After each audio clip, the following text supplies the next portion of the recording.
The Peter Schiff Show.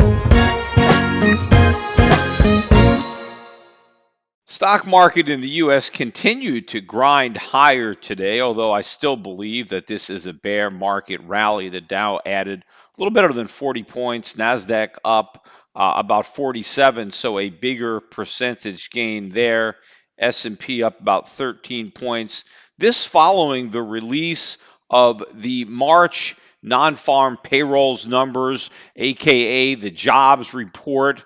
There was a lot of hope that we would see a rebound in the month of March, because remember, in February, they initially reported just 20,000 jobs created, which was well short of what had been expected. It was probably something close to 200,000 jobs. And the consensus for March was for 170,000 jobs. And we actually got 196,000 jobs. That's the first look.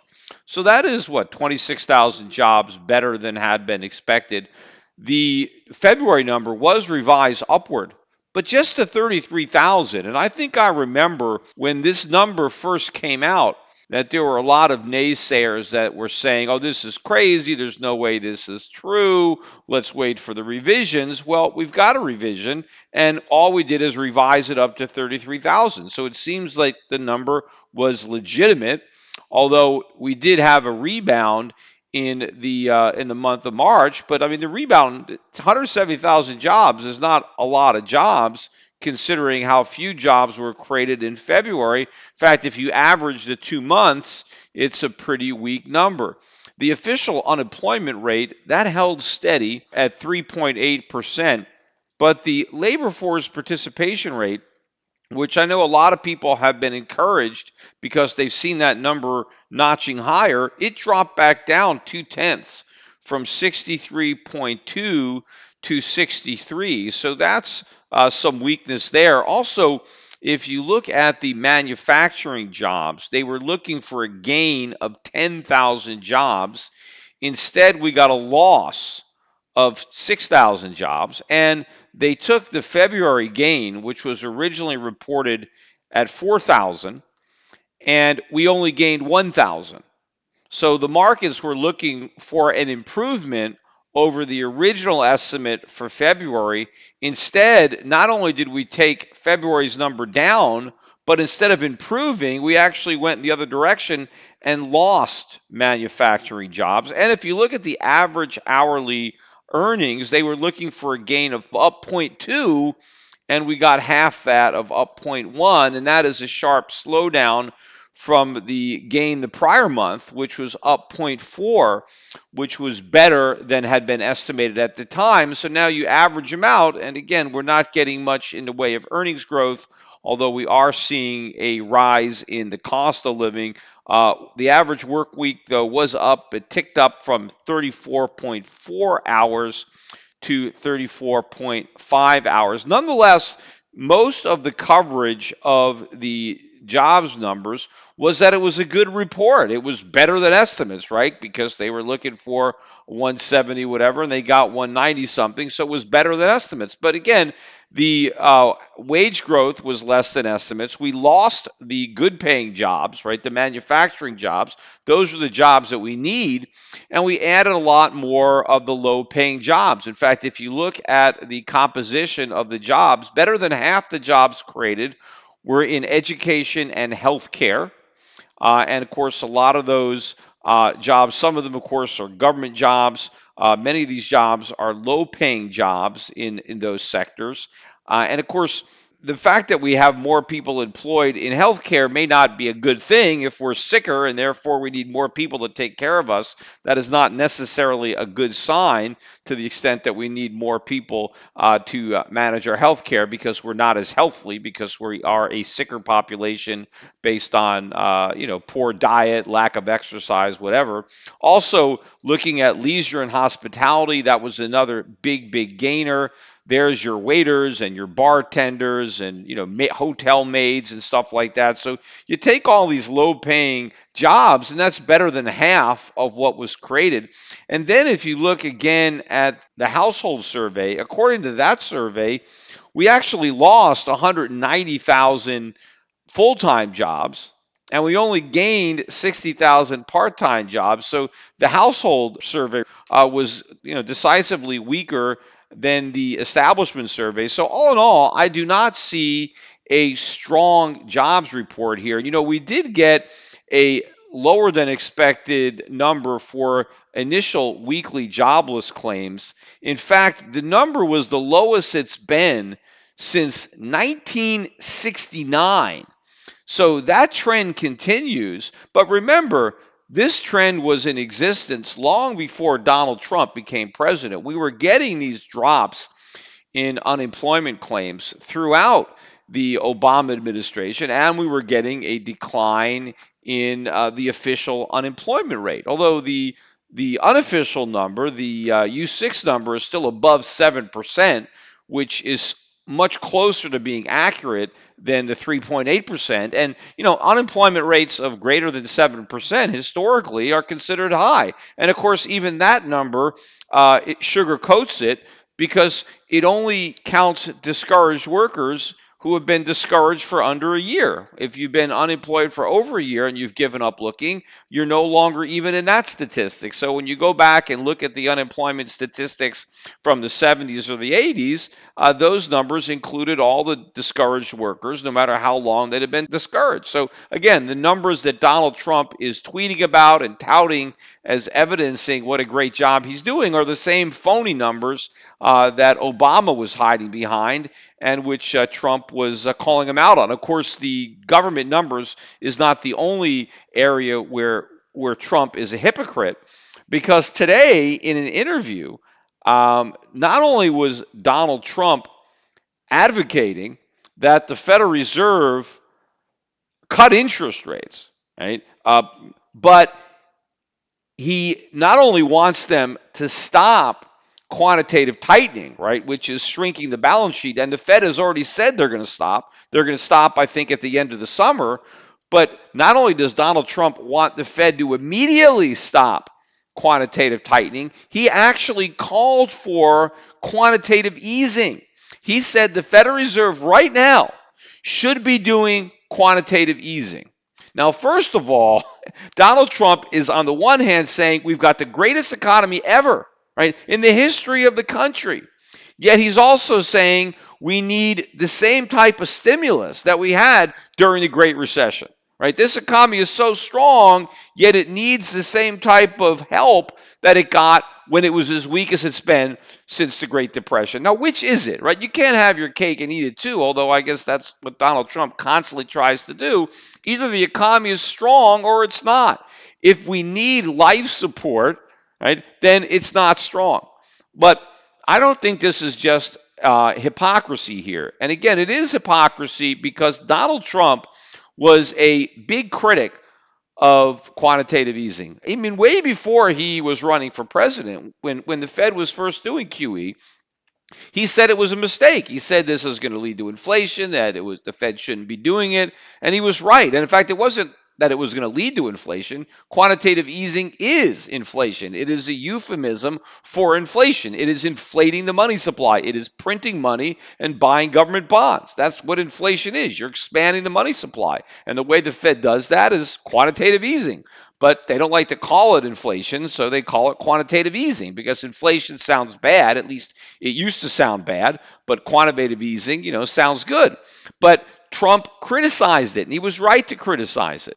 And it did lead to rising prices, except it led to rising asset prices, so far anyway, and it prevented consumer prices from falling, which would have provided a lot of relief for a lot of consumers who were struggling with falling real wages and a loss of their wealth. Lower consumer prices would have been some aid that would have been appreciated, and obviously the Fed prevented prices from going down and thus robbed consumers of the benefit of being able to buy more stuff for less money. And again, of course, prices did go up by more than the official measures. That's part of the flaws that are deliberately built in to the CPI. But when Donald Trump was a candidate for president, he was accusing the Federal Reserve of doing political things to artificially prop up the economy while Barack Obama was president to make the numbers look better,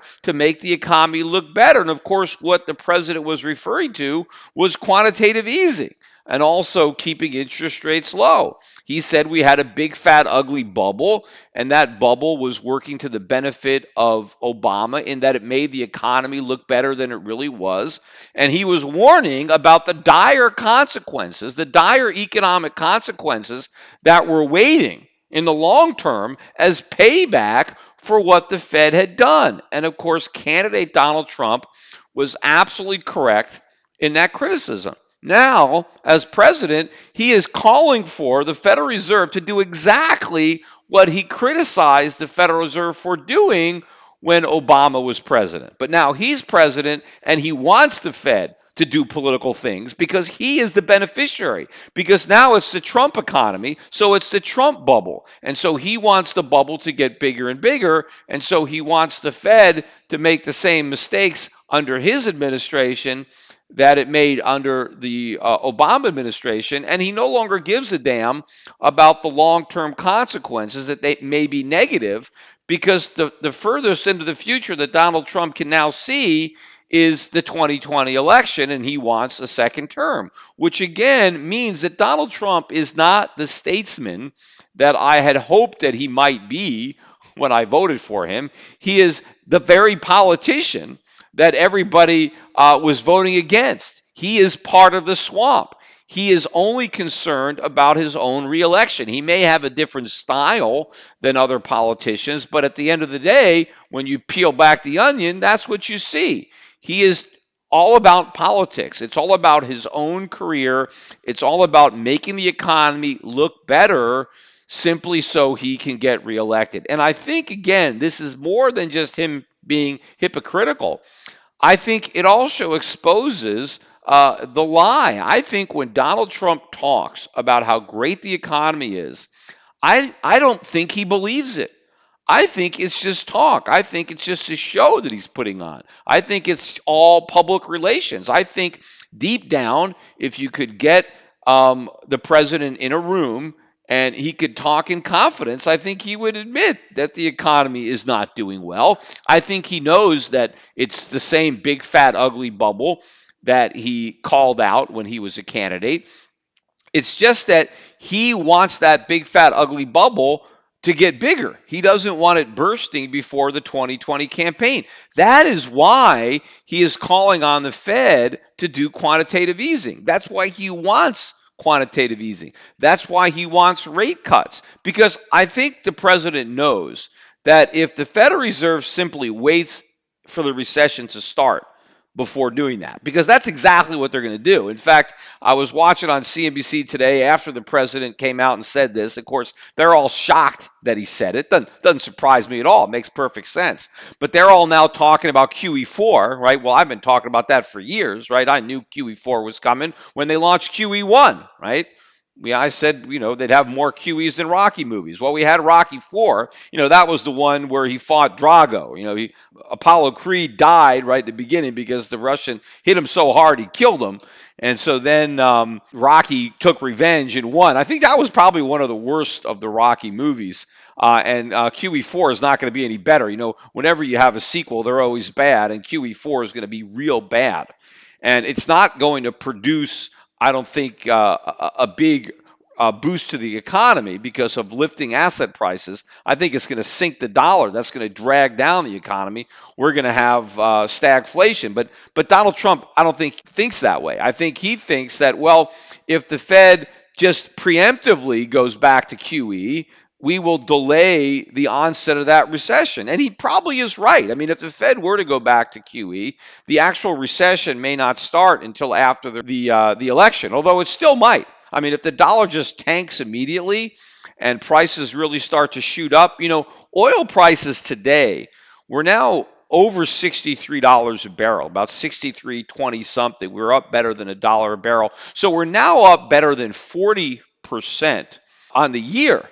In the price of oil. And this is, another example of the president trying to have his cake and eat it too, because he has been very critical of OPEC in particular for rising oil prices. When the price of oil goes up, he starts tweeting about it. He tries to, tweet it down and beat up OPEC and about how we have to have lower oil prices. Well, if he wants lower oil prices, but he wants the Federal Reserve to debase the dollar by doing QE right now, well, if oil prices are over $60 a barrel, $63 a barrel, now when the Fed is shrinking its balance sheet, right, and this is deflation, right? Imagine what would happen to the price of oil if the Federal Reserve did what President Trump wants them to do. Went right back to QE. Oil prices would skyrocket above $100 a barrel very quickly. And then, of course, the president would want to be critical of rising oil prices. Well, oil prices would be rising because the Fed did exactly what he wants them to do, which is create more inflation, print more money. Now, again, that is going to happen. But left to its own devices, the Federal Reserve would probably wait until it sees the whites of the recession's eyes before going back to QE and going back to zero. I mean, that's coming, right? But I think what Trump wants is he wants the Fed to start that now. Because if the Fed waits for the recession to start, the recession is not going to be over before the election. And if the economy goes into recession, well, now what is the basis of Trump's campaign for reelection? It's supposed to be keep America great again. Well, if America is back in recession, well, who's going to want to keep that? Right? I mean, and if the economy is in recession, that means that the growth under Trump's first term will probably be less than the GDP growth under Obama's second term. So he won't be able to claim that the economy is doing so much better on his watch than it was under Obama's watch if the GDP has actually, gone up less. And of course, if the recession begins before the election, unemployment's going to spike up, which means that when Trump runs for re-election, we'll have a higher rate of unemployment than the one that existed when he was sworn into office. So if he's presiding over a recession, an increase in unemployment, and obviously we're also going to have an increase in inflation as measured by the CPI, prices are going to be going up. So if we have higher prices, higher unemployment, a weak economy or a recession, what's his campaign based on? I'm better than socialism, right?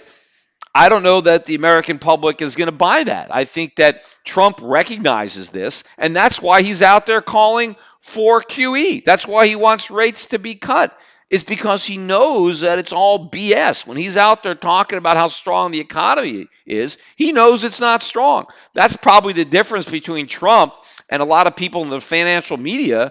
They actually believe him. They actually believe the economy is strong. So they're shocked when he's out there calling for QE. They still don't understand that the only thing this market has going, the only thing the economy has going, this phony economy, is artificially low interest rates. The only thing that's propping us up is that the Federal Reserve has got a massive balance sheet.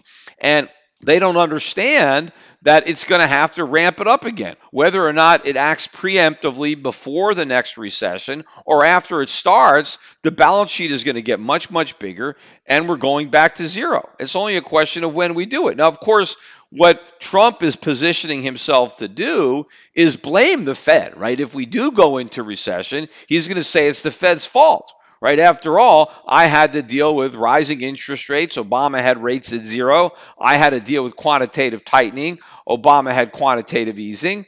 But at the end of the day, interest rates are still much lower under Trump than they were before Obama was president. He's got lower interest rates than Bush had, or lower interest rates than Reagan had, or Carter, or Clinton, or any other presidents, right? Interest rates are still very low, and the Fed still has an enormous balance sheet. So he can't have all this and claim that we have the greatest economy in the history of the country when you're trying to say the reason it fell apart was because interest rates weren't as ridiculously low as they were under Barack Obama. Now, also, another thing, too, I mentioned that Donald Trump had already nominated Stephen Moore to be on the FOMC, on the Federal Reserve Board. But now he's also nominating Herman Cain to join him. And of course, Herman Cain, 999 ran for president, the pizza guy, although he actually has some Federal Reserve experience, which is something that Stephen Moore doesn't have. So maybe he's not as crazy an appointment as far as, that aspect of it. But, one of the things that these guys have in common, both Steve Moore and Herman Cain, is they both come out publicly and say they favor a gold standard, right? And so you might think, wait a minute. Hey, does this mean that Trump wants a gold standard, that Trump is trying to put Moore or Kane on the Fed to really reform it and get them to operate more like a gold standard? Not on your life. I mean, what Trump is talking about now is the opposite of a gold standard. If we were on a gold standard, there's no way the Fed could go back to quantitative easing. If we were on a gold standard, interest rates would have to go up. I mean, in fact, if we were on a gold standard, the government would have to cut spending dramatically. None of this stuff is what Trump wants to do. So Trump is not talking about putting Kane or Moore, on the Federal Reserve because he wants to go back to the gold standard. He wants them there because they're Republicans and they're partisan and they're his friends and they understand, I think, that the Federal Reserve has inflated a bubble, just like Trump, and their main goal at the Fed will be to keep the party going long enough to reelect him. That's the problem, right? They only care about the politics. They don't care about the long-term consequences. Now, of course, the Fed, the other guys on the Fed, they don't know any better, probably. These guys are probably dyed-in-the-wool Keynesians. They have no idea that these policies are bad. I mean, I think Stephen Moore knows that what the Fed did was bad, right? It's just that he also knows that if they stop doing it, the hangover is going to come in. Because anybody who understands the mistakes that the Fed made knows that eventually we're going to pay the piper. But I'm sure that Stephen Moore wants the piper to be paid when there's a Democrat in the White House, not a Republican. And probably the same thing for Herman Cain. See, I just want to stop digging the hole deeper. I want to start doing the right thing as soon as possible. And I do believe that this is all going to blow up on the Republicans because I think they're going to try their hardest to prevent everything from collapsing before the 2020 election. And I don't think they will succeed, no matter who they put up on the Federal Reserve. But even if I'm wrong, and even if the Republicans manage to keep this crazy party going for another 2 years, long enough to reelect Donald Trump, there is no way that Trump is going to finish a second term without everything imploding. And of course, if it implodes on his second term, it will implode in an even bigger manner than if it does it on its first. Because that's the one other thing that I know for sure. The longer this takes to happen, the worse it's going to be when it does, right? The bigger the bubble, the bigger the pop. The more debt we take on to finance the phony boom, the more we're going to have to pay when we have the inevitable bust. And of course, the longer Trump is in office, the longer he's in control, the more blame is going to be placed on his on him. So, obviously he's going to get blamed for whatever problems happen if they happen before the 2020 election, but he's going to get blamed for anything that happens in 2021, 2022, 2023 if he is still in office. And again, if we kick the can down the road that long, if we don't get the day of reckoning until Trump's second term, well, then forget about it. I mean, then things are going to be so bad. The dollar collapse is going to be so horrific. The inflation is going to be so horrific. And of course, by then, the opposition would have really galvanized. And Trump will take down the free market. He'll take down capitalism. And the socialists will roll in with their full agenda. Let's get rid of the Electoral College. Let's let prisoners vote. Let's let 16-year-olds vote. Let's make sure that we never have another Republican president again, or that we never have anyone who believes in capitalism. And let's have all these government programs. And that's it. So I think that the best shot we have is for it to hit the fan before 2020, get rid of Trump, get rid of the Republicans, let the socialists come in, let everything implode quickly so people see just how bad socialism is, and get a big, horrible belly full of it so that they could puke it all up by the 2024 election, and maybe we actually have a chance of real reform. And in the meantime, hopefully the Supreme Court can save us somewhat from all the lunacy and all the unconstitutional bills that are going to be passed by a socialist Congress and signed by a socialist president. One, again, example of this, we got Amy Klobuchar of Minnesota with Chris Coons of Delaware. A couple of Democrats have introduced legislation, which is obviously going nowhere, but is obviously part of Klobuchar's political campaign. But again, this is an example of the nonsense that the left is going to be selling. But she's got a plan to require employers to pay into a pension for all their workers at a rate of 50 cents an hour, which basically is like an extra 50 cents an hour to what you're paying somebody. So if you're currently paying somebody $10 an hour, well, you'll have to, pay them $10 an hour plus 50 cents an hour, or, $10.50. The 50 cents would go into a pension. Now, there's no mention, I read about it. It doesn't have a limit where it only applies to larger employers. I think it applies to every job. So if you hire just one guy, two guys, you still have to put money into the pension. And I think after a certain amount of years of employment, the number goes up to 60 cents. I think maybe that's as high as it gets. But this is something that the government is going to require employers to provide. And of course, the idea is that the employee is getting something for free, right?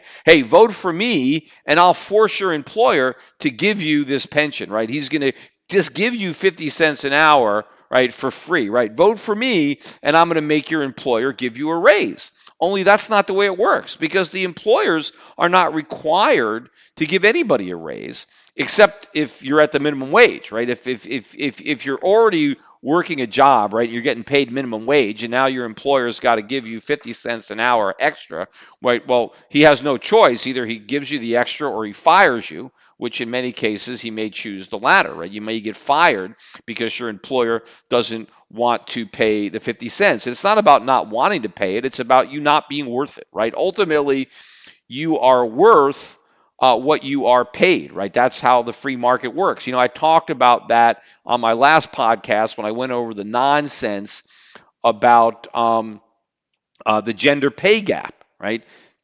If there's any gap at all, it's because women, right, are worth less than men, and that's why they're paid less than men in money. Now, many of those women may make up the difference, but because they are being compensated in ways that are non-monetary. They're getting more flexible work weeks. They don't have to travel as much. They get to take more time off.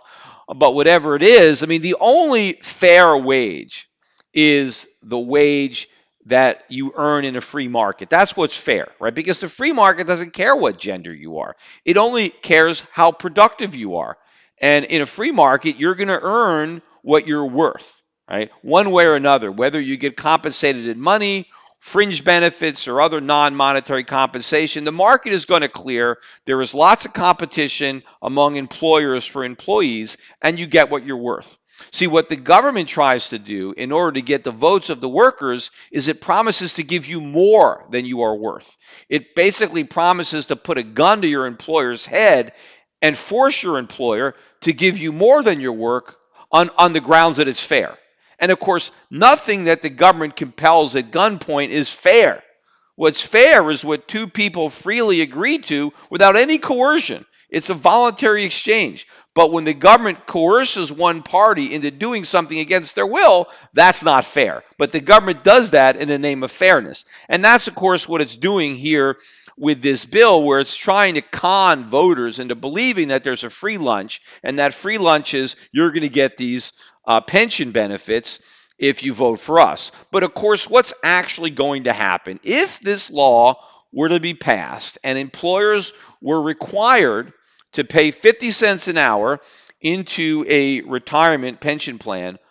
What would this mean for workers? Well, it would mean that workers would have to see their pay reduced by 50 cents an hour, because the employer would be required to pay the 50 cents in pension benefits as opposed to cash. See, right now, the employer and the employee are free to negotiate, because if an employee right now wants a pension, he could tell his employer, hey, instead of giving me the money, why don't you put it into a pension or something and just reduce my salary? And if enough workers want to do that, most employers would oblige. If they don't have a pension, they would set one up. Of course, it does cost something to set these accounts up. And so that cost, of course, also has to be borne by the productivity of the worker. Because if you have a job, whatever you're paid needs to be covered by your productivity, right? You are making an exchange. When you have a job, you're exchanging labor for cash or benefits or whatever, but it's an exchange. And so you're giving your employer something of value, and your employer is giving you something of value. And what you give the employer has to be worth what the employer gives you. Otherwise, he's not going to make the transaction. So if an employer has to pay into a pension, well, then your productivity has to be high enough to allow it. And all the government does when they force one form of compensation, it just takes away the flexibility. So an employer is fine. So I'm gonna put 50 cents an hour into your pension. Well, I got to take 50 cents an hour out of your pay so that I have the cash so that it's covered by your productivity. Because if you were worth the raise, well, you would already have it, right? If you could get more money, you would have already asked for a raise. Because if your employer isn't willing to give it to you, well, you quit and take another job. And if you can't find another job at a higher pay, then that means you're not worth the extra money. You're getting a fair wage already. The government can't mandate higher pay. I mean, what if they just required the employers to put $1 an hour or $10 an hour or $50 an hour? You think you're just going to get it? Right? The government could just mandate everybody gets all these extra retirement benefits? No. The limitation is your productivity. And of course, if the mandate is so high, they're just going to mandate you out of a job because your pay won't be large enough for the employer to cut it in order to afford to pay into the pension. So all of this something for nothing is a scam. The workers are going to pay for it themselves. The government did the same thing with Social Security. Hey, we're going to have your employer pay half. The employer doesn't pay any of it. The employee pays all of it. Just because the employer writes the check, where does he think the employer gets the money? He gets it from the employee. That's why when you're self-employed, you got to pay both halves, right? They don't let the self-employed people off the hook. They don't say, hey, if you're self-employed, you only have to pay one half. No, you got to pay both sides when you employ yourself. Well, when you work for somebody else, you also pay both sides. You just don't write the check, right? The employer theoretically writes it, but if your employer didn't have to send that money to the government for Social Security, he could just send the money to you. The employer is indifferent to who gets the money. It's all part of the labor cost. So when somebody gets a job, their salary is just part of it. If the government requires unemployment compensation, disability, Social Security, workman's comp, all of those costs is money that is going to the worker, whether the worker gets it or not, right? It all has to be covered by the employee's productivity. And if all those other requirements weren't there, then the worker would get the cash. So all the money that the government is requiring employers to pay to the government is money that would have been paid to the worker, but for those requirements. The worker just doesn't realize it. He thinks he's getting something for nothing. He's not. Whatever the government puts in his right pocket, it's taken out of his left. The difference is there's a cost of the bureaucracy, so everybody is worse off as a result of this. And of course, we all lose freedom as well because people don't have the freedom to negotiate the compensation packages that they would prefer. They're stuck with the compensation package that the government decides they want us to have.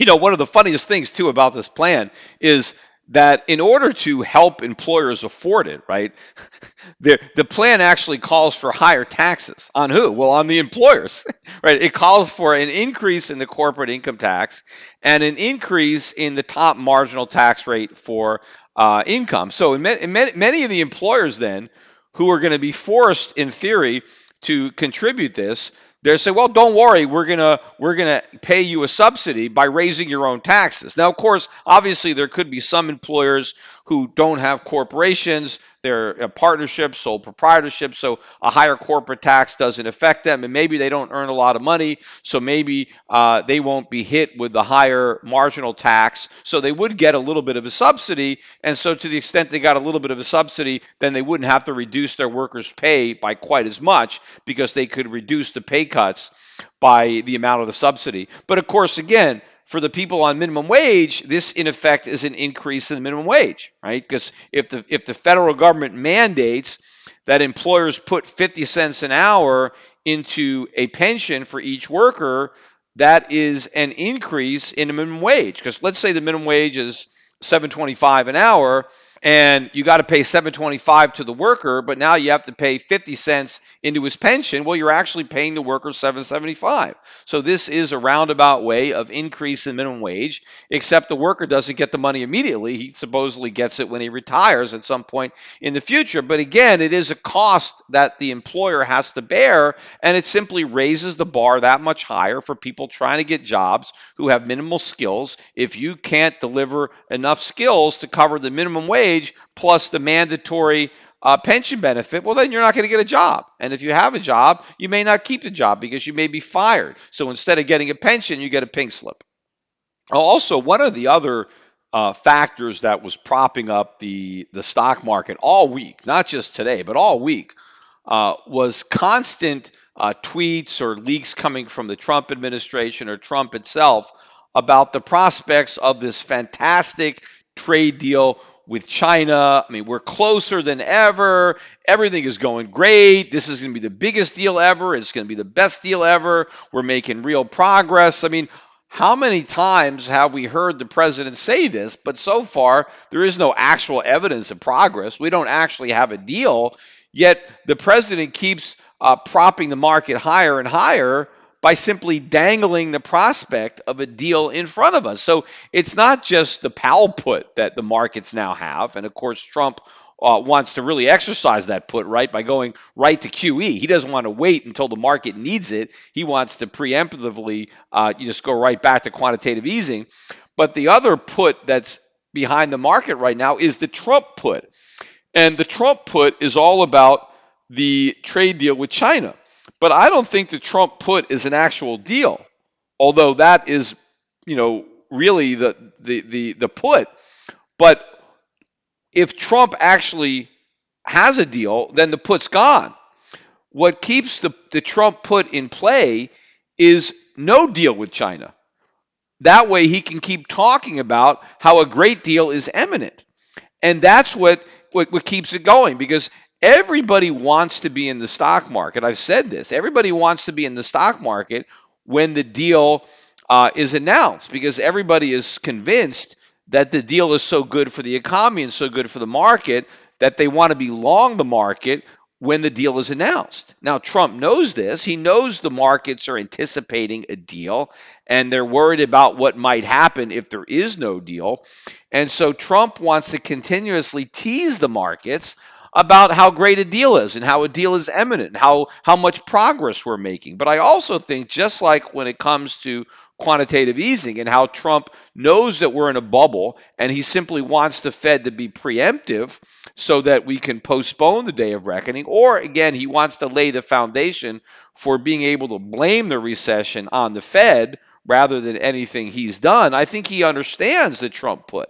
I think he knows that the worst thing he could do for the markets is to announce the trade deal. Number one, because of buy the rumor, sell the fact. But number two, he has hyped this deal up so much, there's no way whatever deal we get is going to live up to the expectations, right? You're supposed to underpromise and overdeliver. Well, I think when it's come to a trade deal, he's promised everything. He has promised so much, it is a certainty that whatever delivers is going to disappoint the market. So the best thing Trump could do is never deliver anything. Just keep the trade deal in his back pocket. Maybe if the talk of a trade deal stops working, right? If he can't keep the market propped up by talking about how a deal is imminent and how great it's going to be, if that stops working and the markets are tanking anyway, then maybe he can actually pull the deal out of his back pocket and play the card at that point. But at this point in time, as long as he can talk the market higher by promising a deal, he has absolutely no incentive to deliver a deal which he knows will disappoint the markets, which he knows may well be sold as a buy the rumor, sell the fact, and which he knows means that the Trump put would have expired.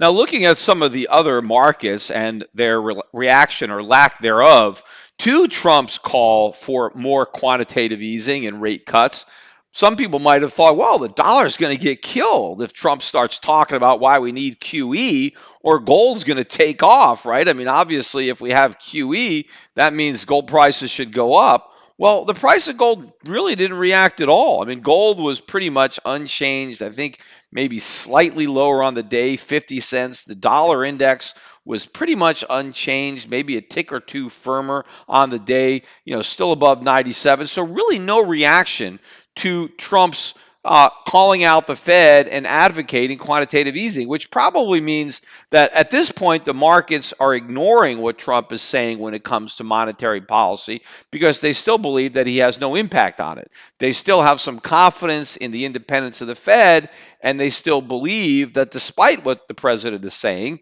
that we're not going to go back to QE. And in fact, maybe some people think that now that the president has actually publicly called for QE, it actually makes it harder for the Fed to do it. Right now that the president has actually said that he wants a rate cut, well, it makes it harder for the Fed to deliver a cut without looking like they're simply doing the president's bidding. If they want to preserve the illusion of independence, then I guess they have to, do the opposite or not immediately do whatever President Trump claims they should do. They're saying they're data dependent. Now, obviously, if they understood that this is a gigantic bubble or they admit it, the data is only good so long as the air is in the bubble.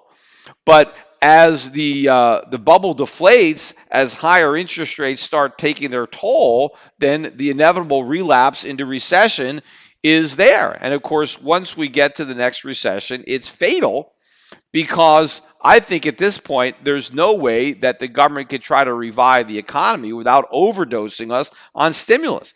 Again, I think if we go back to QE4, and we will go back to QE4, it's not about if, it's just a question of when. When we do it, the amount of QE is going to be so large based on the enormity of the problem now, based on how much debt we currently have, how much more QE is going to be required. I think there is no way the dollar could survive it. I think we are going to overdose on QE, and we're going to kill the dollar, and then ultimately we're going to kill the bond market as well. We have a sovereign debt crisis, and we have a dollar crisis. And I know, again, a lot of people are thinking that the place to be is going to be the cryptocurrencies or Bitcoin, and I think it's going to be gold. In fact, Bitcoin is still above 5,000 as I am recording this podcast. We had that big rally from 4,000 to 5,000. The whole rally happened in about a half an hour.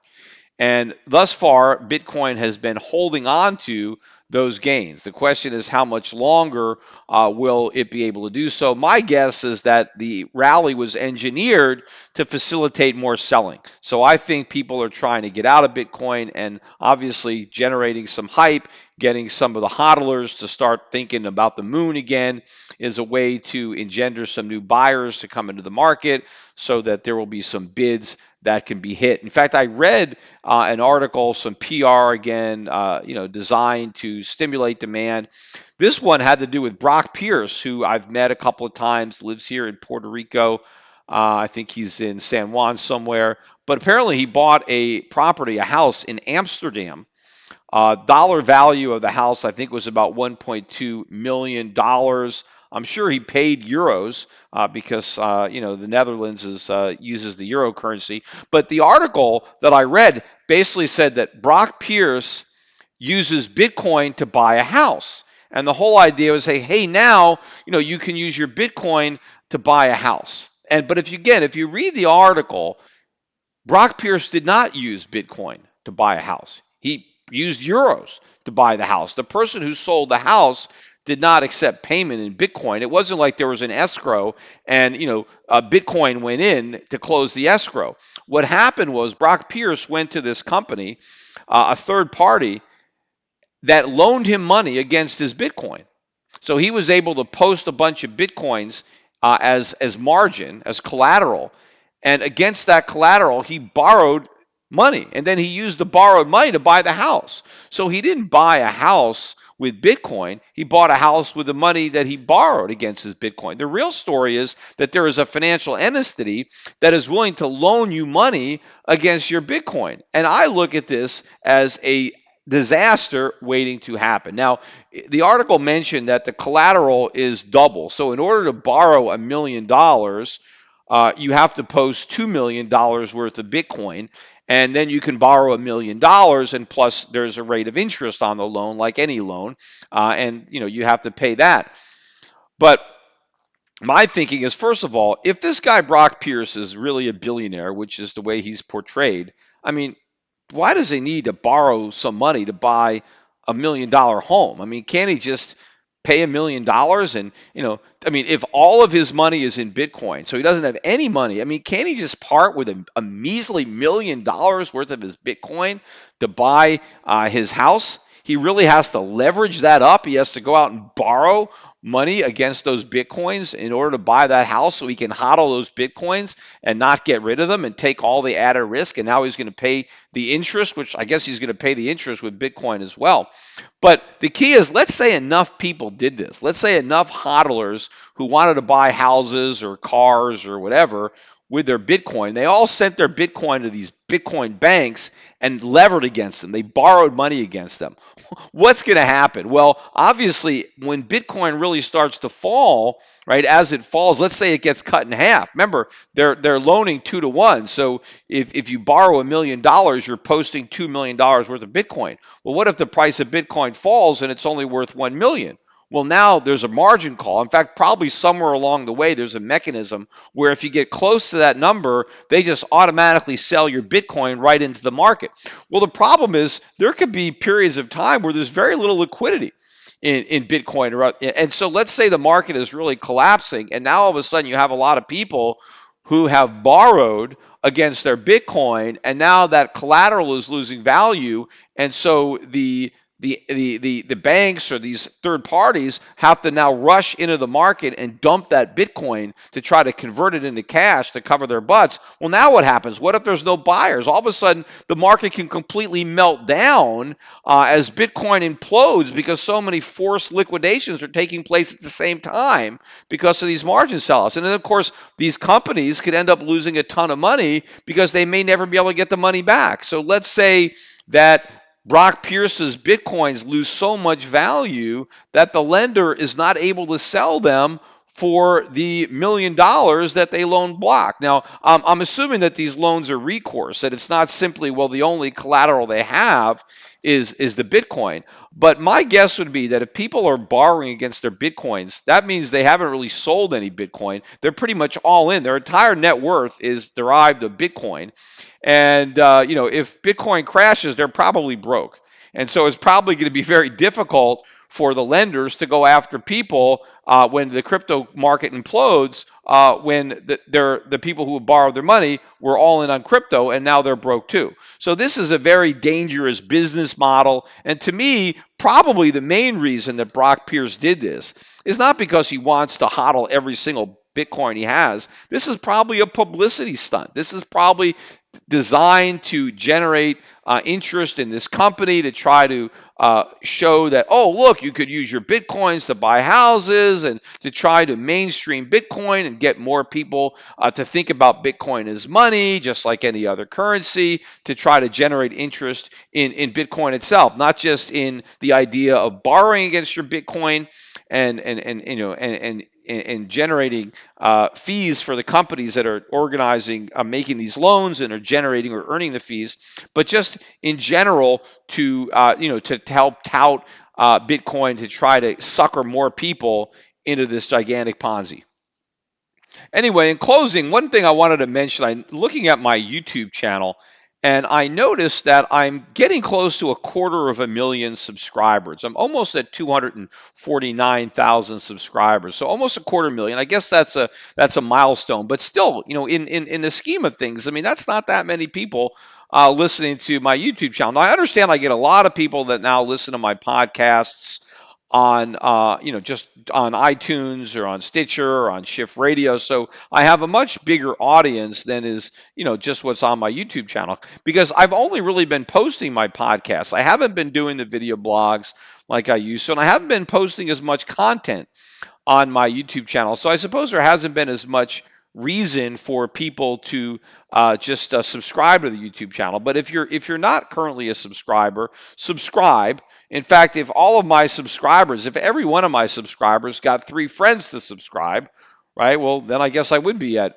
a million, because I'd get another 750,000 subscribers. But what I am thinking about doing is maybe doing some live content on my YouTube channel that would be in addition to the podcast stuff that I could do. Maybe I'll do some Q&A or some things like that. I don't know if it'll be kind of impromptu or things that I'll promote in advance, but I think that whatever I'm doing on the channel, I think the only way that you're going to know that I'm doing it is I think you get an email or something if I'm doing something, right? If you're a subscriber to YouTube and all of a sudden I'm doing some kind of live event on my YouTube channel, in which case you'll be able to see me as well as hear me. I think the way that you'd find out about it is because you're a subscriber to my YouTube channel. So one way to make sure that if I do start doing that, that you are immediately informed, that you don't miss out, is to subscribe to the YouTube channel now, so that you will be made aware of anything that I do that is just YouTube and that is not part of the podcast.